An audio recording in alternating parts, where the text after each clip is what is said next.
Let me ask you something.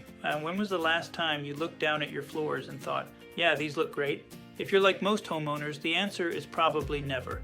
You've got worn out carpet, scratched up laminate, cracked tile, or vinyl that's been there since the 90s. And you already know it needs to go. So you call a flooring company, they come out, measure the rooms, and hand you a quote.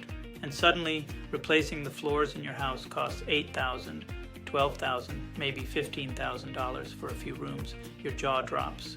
Here's what they don't tell you. The materials, they cost the same for everybody. You can buy the exact same luxury vinyl plank, the exact same engineered hardwood, the exact same tile from the same suppliers the contractors use.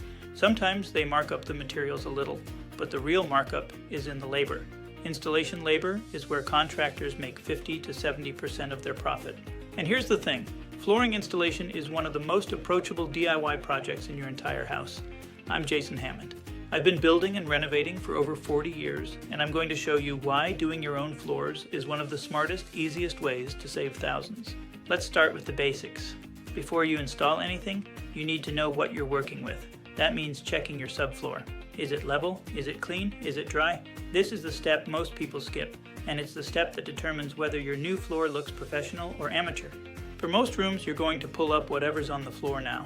Carpet, old tile, sheet vinyl, and look at what's underneath.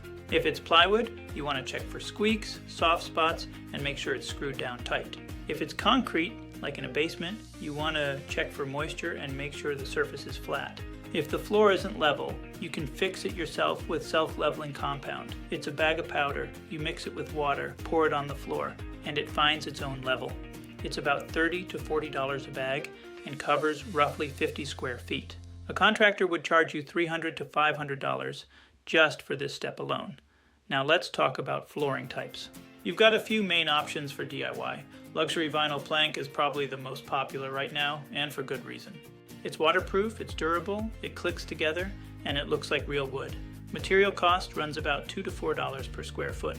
A contractor will charge you $6 to $12 per square foot installed. So on a 500 square foot room, you're looking at $1,000 to $2,000 in materials, versus $3,000 to $6,000 installed by a contractor.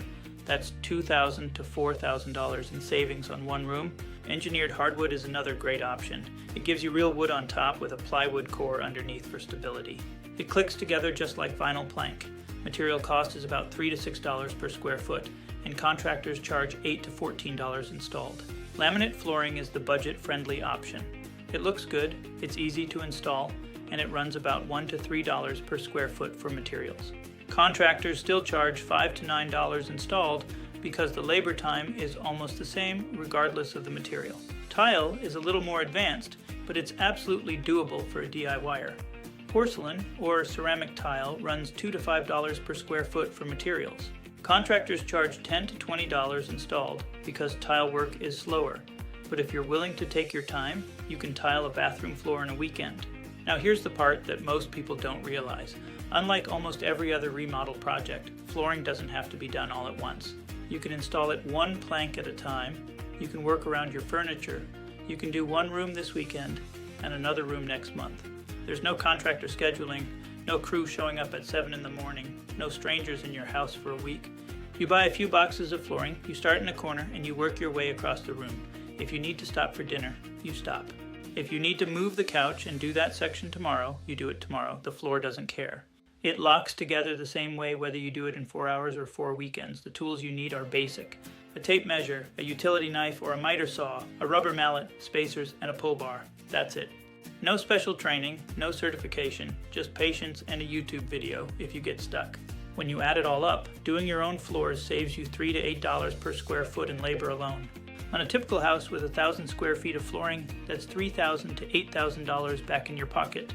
And you end up with the same floor, same materials, same look, same durability, as if a contractor installed it. If you're looking to take control of your next project, check out my full DIY series. I cover kitchens, bathrooms, basements, and more. Visit hammondreengineered.com for free resources, or find all my books at amazon.com/author/Jason Hammond. I'm Jason Hammond. Let's re-engineer your floors